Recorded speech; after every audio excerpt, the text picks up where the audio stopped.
الحمد لله رب العالمين والعاقبة للمتقين والصلاة والسلام على رسوله محمد وعلى آله وأصحابه أجمعين وعلى من تبعهم بإحسان إلى يوم الدين. أما بعد فأعوذ بالله من الشيطان الرجيم.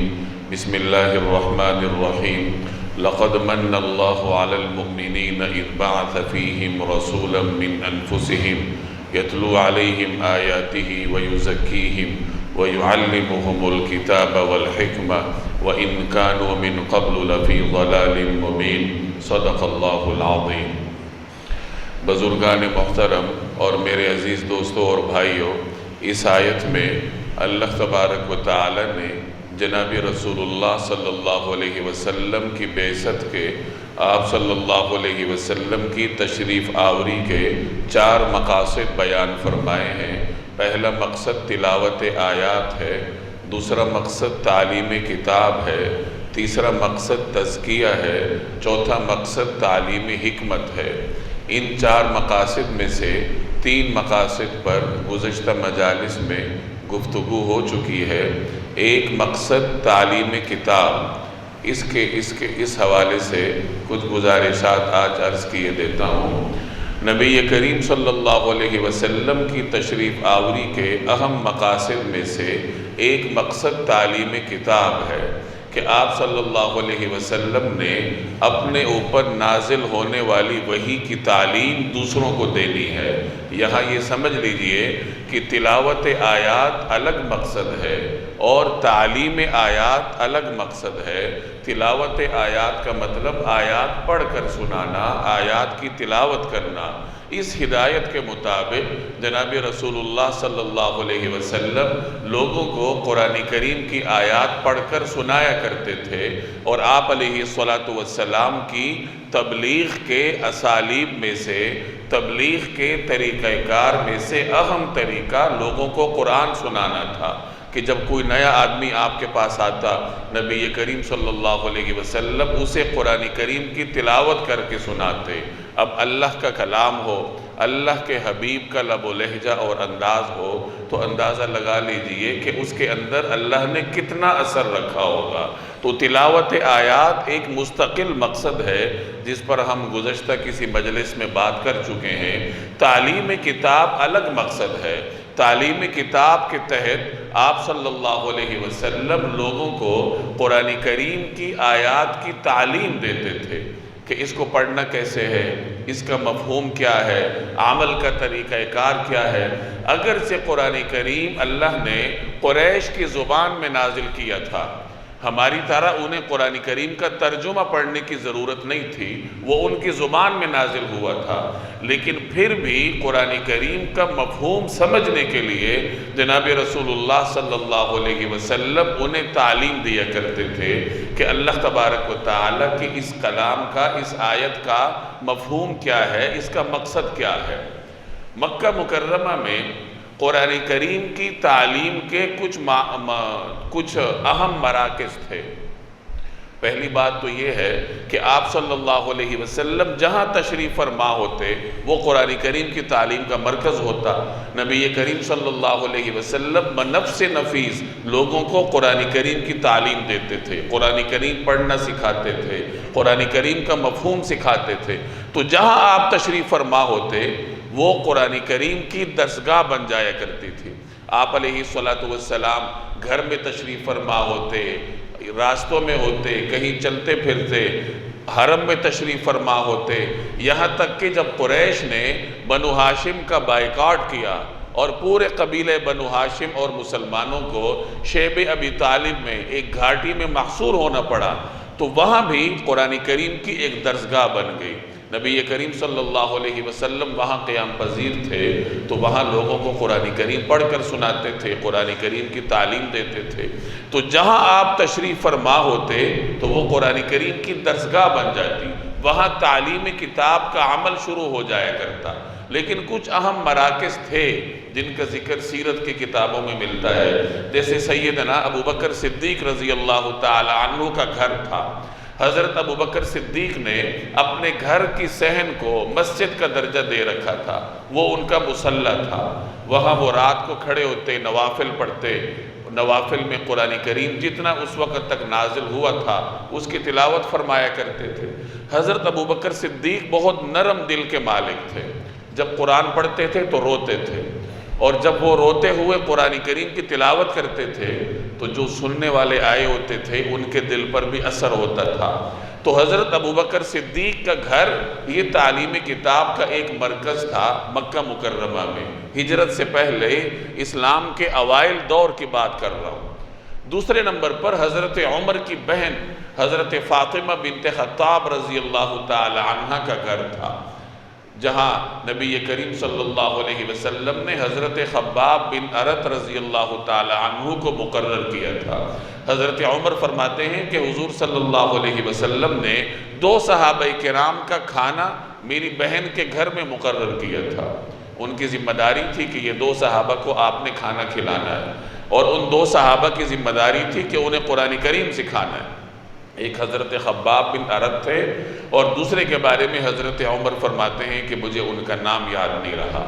تو حضرت خباب بن ارت وہاں جا کر حضرت عمر کی بہن ان کے خاوند ان حضرات کو قرآن کریم کی تعلیم دیا کرتے تھے۔ مکہ مکرمہ میں ہجرت سے پہلے اسلام کے اوائل میں تعلیم کتاب کا، دین اسلام کی تبلیغ کا سب سے اہم مرکز وہ دار ارقم تھا۔ حضرت ارقم رضی اللہ تعالی عنہ ایک نوجوان صحابی تھے جنہیں اللہ نے 16 برس کی عمر میں اسلام قبول کرنے کی توفیق دی تھی۔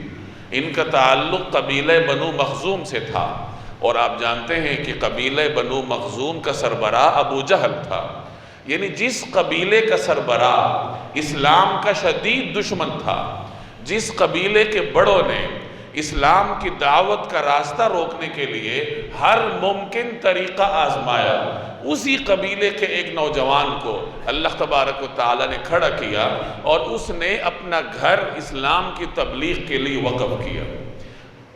جس وقت اس صحابہ کرام پر بڑے سخت حالات تھے، ایک مرتبہ حضرت سعد بن ابی وقاص رضی اللہ تعالی عنہ اپنے کچھ ساتھیوں کے ساتھ مکہ مکرمہ کی کسی پہاڑی گھاٹی میں نماز پڑھ رہے تھے۔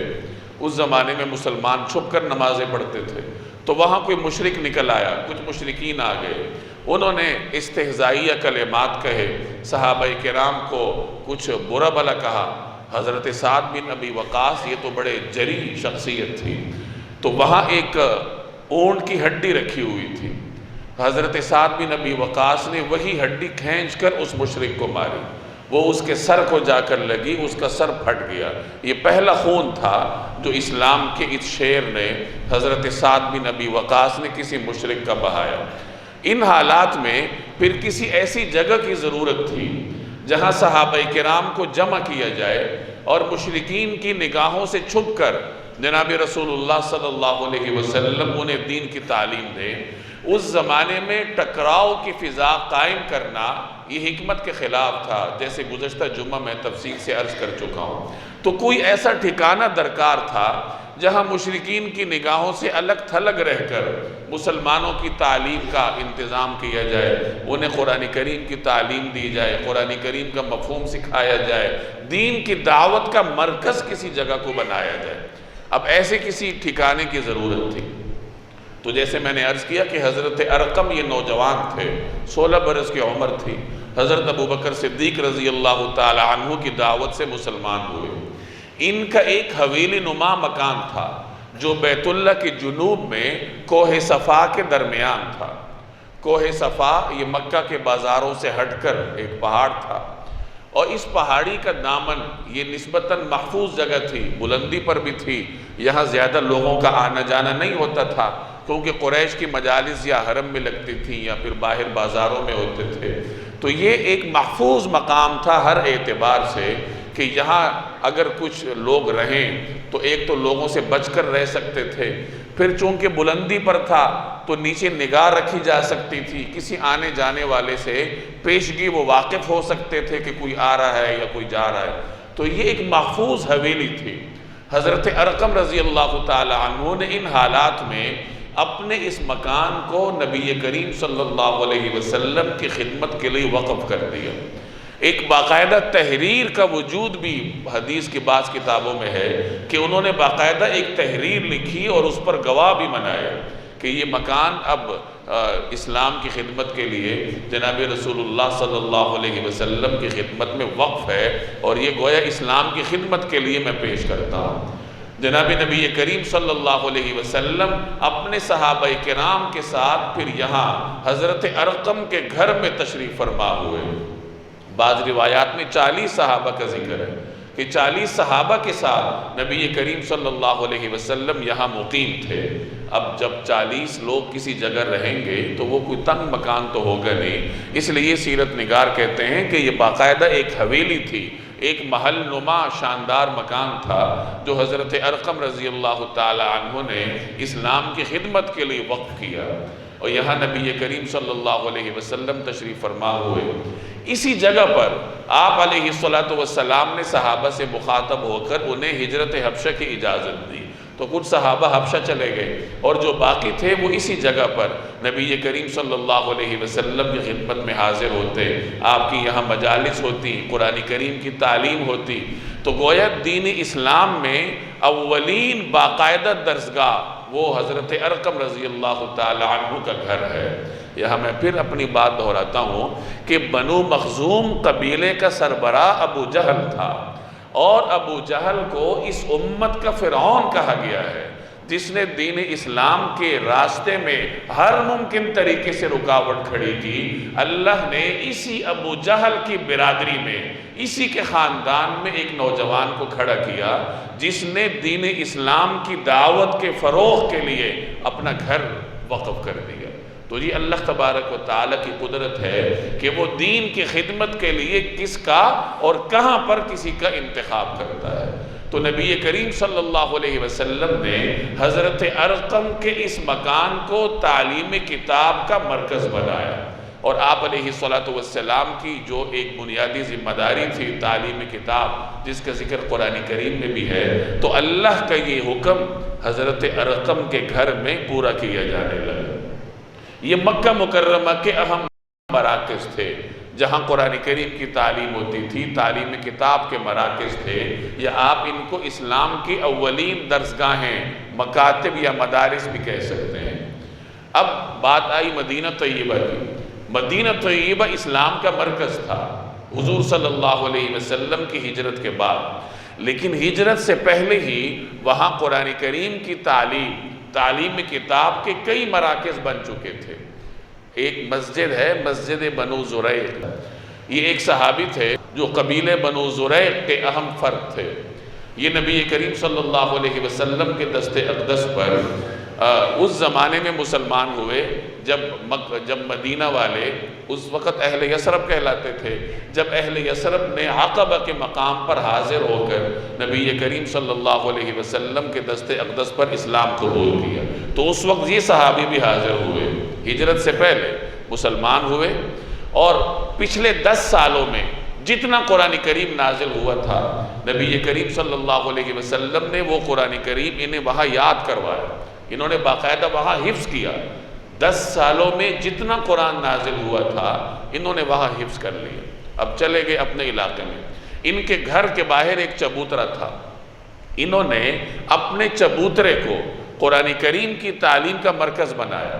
یہ وہاں تشریف فرما ہوتے، اور اس وقت جو لوگ مسلمان ہوئے تھے، ہجرت سے پہلے کی بات ہے، تو جتنے لوگ مسلمان ہوئے تھے تو یہ صحابی اپنے گھر کے چبوترے پر انہیں جمع کرتے، انہیں قرآن کریم کی تعلیم دیتے، اور بعد میں اپنے گھر کے اسی چبوترے پر انہوں نے مسجد بنائی، جس کا ذکر تاریخ کے اوراق میں مسجد بنو زریق کے نام سے ملتا ہے۔ تو یہ ایک بڑا مرکز تھا مدینہ طیبہ میں ہجرت سے پہلے، جہاں قرآن کریم کی تعلیم ہوا کرتی تھی۔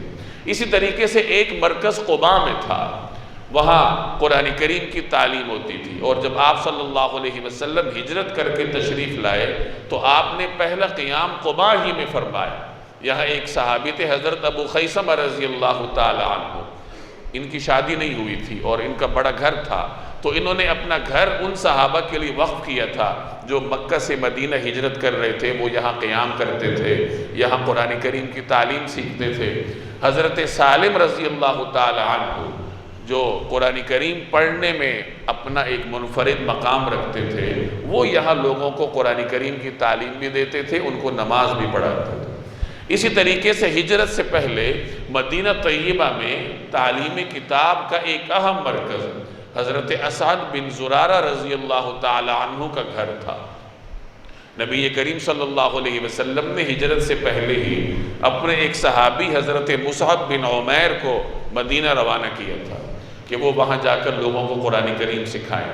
حضرت مصعب بن عمیر نے مدینہ آ کر حضرت اسعد بن زرارہ کے گھر میں قیام کیا اور یہی وہ لوگوں کو قرآن کریم کی تعلیم دیتے تھے۔ تو گویا حضرت اسعد بن زرارہ کا گھر یہ نبی کریم صلی اللہ علیہ وسلم کی ہجرت سے پہلے ہی مدینہ طیبہ میں قرآن کریم کی تعلیم کا ایک اہم مرکز بن چکا تھا۔ جس وقت آپ صلی اللہ علیہ وسلم تشریف لائے، آپ نے ہجرت کی، تو آپ جانتے ہیں کہ ہجرت کے بعد قباء سے ہوتے ہوئے جب آپ صلی اللہ علیہ وسلم مدینہ بستی میں تشریف لائے تو آپ کا پہلا قیام حضرت ابو ایوب انصاری کے گھر میں ہوا۔ تو جب آپ کا قیام یہاں پر تھا تو تعلیم کتاب کا مرکز بھی یہی گھر تھا، یہاں لوگ حاضر ہوتے، نبی کریم صلی اللہ علیہ وسلم انہیں قرآن کریم پڑھاتے، قرآن کریم کے معنی سمجھائے جاتے، دین اسلام کی تبلیغ ہوتی۔ تو ابتدائی طور پر حضرت ابو ایوب انصاری کا گھر وہ اسلام کی تعلیم، قرآن کریم کی تدریس کا ایک اہم مرکز تھا۔ جب بعد میں آپ علیہ السلام نے مسجد نبوی کی بنیاد رکھی تو مسجد نبوی میں ہی ایک چبوترا ایسا بنایا گیا جہاں وہ صحابہ قیام فرماتے تھے جن کا کوئی گھر نہیں تھا اور جنہوں نے اپنے آپ کو قرآن کریم کی تعلیم کے لیے وقف کیا ہوا تھا۔ ان صحابہ کرام کو ہر وقت نبی کریم صلی اللہ علیہ وسلم کی صحبت میسر رہتی تھی۔ آپ صلی اللہ علیہ وسلم انہیں تعلیم دیا کرتے تھے۔ بڑے بڑے صحابہ تھے جنہوں نے صفہ میں رہ کر آپ صلی اللہ علیہ وسلم سے تعلیم حاصل کی، قرآن کریم سیکھا، دین کے احکام سیکھے۔ حضرت ابو ہریرہ، حضرت عبداللہ ابن مسعود، حضرت عبداللہ ابن عمر، یہ بڑے بڑے صحابہ ہیں اور یہ صفہ کے ابتدائی فضلاء میں سے ہیں۔ انہوں نے صفہ چبوترے پر قیام کر کے جناب رسول اللہ صلی اللہ علیہ وسلم سے تعلیم سیکھی۔ چونکہ یہ غریب اور نادار صحابہ تھے، بسا اوقات دن کو یہ محنت مزدوری کرتے تھے تو یہ رات کو بھی کسی جگہ جمع ہو کر تعلیم حاصل کرتے تھے۔ اگر دن کو موقع نہ ملتا تو یہ رات کو جمع ہو جاتے، پھر رات کو ہی ان کے ہاں تعلیم کا سلسلہ چلا کرتا تھا۔ نبی کریم صلی اللہ علیہ وسلم کی تعلیم کا طریقہ کار مختلف تھا۔ آپ اگلے مخاطب کی، فرد کی مزاج کو دیکھتے ہوئے اسے تعلیم دیا کرتے تھے۔ بسا اوقات کسی باہر سے آنے والے کو آپ صلی اللہ علیہ وسلم کچھ عرصہ اپنے پاس رکھتے، اسے دین کی تعلیم دیتے، اس کے بعد فرماتے کہ جاؤ اب اپنی قوم میں دین کا کام کرو۔ حضرت مالک بن حویرث رضی اللہ تعالی عنہ کو 20 دن نبی کریم صلی اللہ علیہ وسلم نے اپنے ہاتھ رکھا۔ انہوں نے 20 دن آپ کی خدمت میں حاضری دی، دین سیکھا۔ اس کے بعد آپ صلی اللہ علیہ وسلم نے انہیں فرمایا کہ اب اپنے علاقے میں جاؤ اور قرآن کریم کی تعلیم اور دین کا پیغام عام کرو۔ اسی طرح وفد عبد القیس آپ کی خدمت میں حاضر ہوا، ان کو کچھ عرصہ آپ نے اپنے ہاں ٹھہرایا، دین کی تعلیم دی، پھر فرمایا کہ جاؤ اب اپنے علاقوں میں کام کرو۔ تو کچھ صحابہ تو ایسے تھے جو کچھ عرصہ آپ علیہ السلام کی خدمت میں حاضر رہتے، قرآن کریم سیکھتے، دین کے بنیادی تعلیمات سیکھتے، اس کے بعد اپنے علاقوں میں جا کر دین کا کام کیا کرتے تھے۔ اور کچھ حضرات ایسے تھے جو مستقل طور پر نبی کریم صلی اللہ علیہ وسلم کی خدمت میں رہا کرتے تھے، جیسے حضرت ابو ہریرہ ہیں۔ آپ حدیث کی کتاب کھولیں، آپ کو ہر صفحے پر حضرت ابو ہریرہ کی روایات نظر آئیں گی۔ ایک مرتبہ کسی نے ان سے پوچھا کہ آپ اتنی کثرت سے روایات کیوں بیان کرتے ہیں؟ تو حضرت ابو ہریرہ کہنے لگے کہ دیگر صحابہ کاروبار کرتے تھے، کاشتکاری کرتے تھے، دن کو مصروف ہوتے تھے، ان کے گھر بار تھے۔ ابو ہریرہ کا نہ تو کوئی کاروبار تھا، نہ کوئی کھیت تھا، نہ کوئی باغ تھا، میرا ایک ہی کام تھا کہ میں دن رات بارگاہ رسالت میں حاضر ہوا کرتا تھا۔ اور میری یہ کوشش ہوتی تھی کہ آپ صلی اللہ علیہ وسلم کوئی جملہ ارشاد فرمائے اور ایسا نہ ہو کہ میں وہاں نہ ہوں، یعنی آپ علیہ السلام کے ہر جملے کو میں سنوں۔ تو جب میں ہر وقت کا حاضر باش تھا تو میں نے آپ کے زیادہ فرامین سنے ہیں، اس لیے میں ان کو زیادہ عام کرتا ہوں۔ تو یہ صفہ کے اس مرکز کی برکات تھی جو کہ مدینہ طیبہ میں تعلیم کتاب کا ایک اہم مرکز تھا۔ یہ تو جناب رسول اللہ صلی اللہ علیہ وسلم کے مبارک زمانے کی بات ہو رہی ہے۔ بعد میں صحابہ کرام نے نبی کریم صلی اللہ علیہ وسلم سے سیکھا ہوا قرآن دنیا کے مختلف حصوں میں عام کیا۔ جیسے حضرت عبداللہ ابن مسعود ہیں، انہوں نے رسول اللہ صلی اللہ علیہ وسلم سے قرآن سیکھا، بہت خوبصورت قرآن پڑھتے تھے۔ ایک مرتبہ حضور صلی اللہ علیہ وسلم نے ان سے فرمایا کہ مجھے قرآن کریم پڑھ کر سناؤ۔ تو ابن مسعود کہتے ہیں کہ میں نے عرض کیا کہ یا رسول اللہ میں آپ کو قرآن سناؤں، یعنی آپ پر تو قرآن نازل ہوتا ہے، ہم آپ کے پاس سیکھنے کے لیے حاضر ہوتے ہیں، تو میں کیسے سناؤں آپ کو؟ لیکن آپ صلی اللہ علیہ وسلم نے فرمایا کہ نہیں، مجھے قرآن سناؤ۔ تو ابن مسعود کہتے ہیں کہ میں آیات پڑھتا گیا اور ایک جگہ تک میں پہنچا تو میں نے دیکھا کہ آپ صلی اللہ علیہ وسلم کی دونوں مبارک آنکھوں سے آنسو جاری ہیں۔ تو اس طریقے سے ابن مسعود نے قرآن کریم سیکھا ہے، اور پھر یہ کوفہ تشریف لے گئے۔ کوفہ میں جا کر انہوں نے قرآن کریم کا ایک حلقہ قائم کیا، بڑی تعداد میں لوگ ان کے پاس آتے تھے۔ کوفہ عراق میں تھا، عراق سے آپ جانتے ہیں کہ یہ صدیوں پرانا علاقہ ہے۔ مکہ اور مدینہ میں تو بنیادی طور پر صحرائی تہذیب تھی، بدوی لوگ تھے۔ عراق ایک ایسی جگہ ہے جو متمدن ہے، قدیم زمانے سے بڑی بڑی ریاستیں یہاں آباد تھیں، یہ بڑی بڑی تہذیبوں کا مدفن رہا ہے، تو یہاں لوگ بھی متمدن تھے۔ تو ایسے لوگوں میں حضرت عبداللہ ابن مسعود رضی اللہ تعالی عنہ نے قرآن کریم کی تعلیم کو عام کیا۔ ان کا ایک بڑا حلقہ لگا کرتا تھا۔ ایک مرتبہ حضرت خباب بن ارت ان کے پاس گئے تو دیکھا کہ ایک بڑا حلقہ لگا ہوا ہے، لوگ ابن مسعود سے قرآن سیکھ رہے ہیں۔ تو حضرت خباب حیران ہوئے، پوچھنے لگے کہ اے ابن مسعود، یہ سارے لوگ آپ کی طرح قرآن پڑھتے ہیں، یعنی آپ ان کو اس طرح سکھاتے ہیں جس طرح آپ نے حضور سے سیکھا ہے؟ تو ابن مسعود نے فرمایا کہ ہاں، تم ان میں سے کسی کو بھی کھڑا کر کے سن لو۔ تو حضرت خباب نے ایک شخص کے کہا اور اس نے کھڑے ہو کر غالباً سورہ مریم کی 50 آیات وہیں کھڑے کھڑے ان کو سنا دی۔ تو اس طریقے سے کوفہ میں قرآن کریم کی تعلیم کو، دین کے پیغام کو اللہ نے حضرت عبداللہ ابن مسعود کے ذریعے عام کروایا۔ حضرت ابو موسیٰ اشعری رضی اللہ تعالی عنہ یہ بھی قرآن کریم کی تلاوت میں، قرآن کریم کی پڑھنے میں اپنا ایک منفرد مقام رکھتے تھے۔ ایک مرتبہ نبی کریم صلی اللہ علیہ وسلم نے ان سے فرمایا کہ اے ابو موسیٰ، تمہیں اللہ نے حضرت داؤد جیسا لحن عطا کیا ہے۔ حضرت ابو موسیٰ اشعری رضی اللہ تعالی عنہ یہ بصرہ تشریف لے گئے، اور انہوں نے بصرہ میں جا کر قرآن کریم کی مجالس قائم کی، قرآن کریم کے حلقات قائم کی۔ ان کا طریقہ کار تھا کہ یہ جب فجر کی نماز پڑھا لیتے تو پھر نمازیوں کی صفوں میں ایک ایک آدمی کو مقرر کر دیتے، اور وہ لوگوں کو اپنی جو صف تھی اسے قرآن کریم سکھایا کرتا تھا۔ تو ان کی برکت سے اللہ نے بصرہ میں قرآن کو عام کیا۔ ایک اور معروف صحابی ہیں حضرت ابو دردہ رضی اللہ تعالی عنہ، اللہ نے ان کی برکت سے شام میں قرآن کریم کی تعلیم کو عام کیا۔ یہ دمشق تشریف لے گئے، اور ان کی بھی عادت یہی تھی کہ فجر کی نماز کے بعد یہ قرآن کریم کے حلقے قائم کرتے۔ بعض روایات میں آتا ہے کہ جب فجر کی نماز پڑھاتے تو لوگوں کی طرف رخ کر لیتے، انہیں قرآن کریم پڑھ کر سناتے تھے تاکہ لوگوں کو پتہ چلے قرآن کیسے پڑھا جاتا ہے۔ یہ قرآن پڑھتے تھے، لوگ توجہ سے سنتے تھے۔ اس کے بعد 10 کی ٹولیاں مقرر کر دیتے تھے، ایک آدمی کو 10 لوگوں پر نگران بناتے تھے۔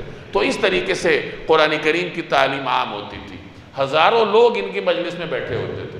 ایک مرتبہ انہوں نے کسی سے کہا کہ یہ مجلس میں بیٹھے ہوئے لوگوں کو شمار کرو، تو وہ 1600 سے اوپر کچھ لوگ تھے، یعنی اس زمانے میں اتنی بڑی تعداد ان کی خدمت میں حاضر تھی، قرآن کریم سیکھ رہی تھی۔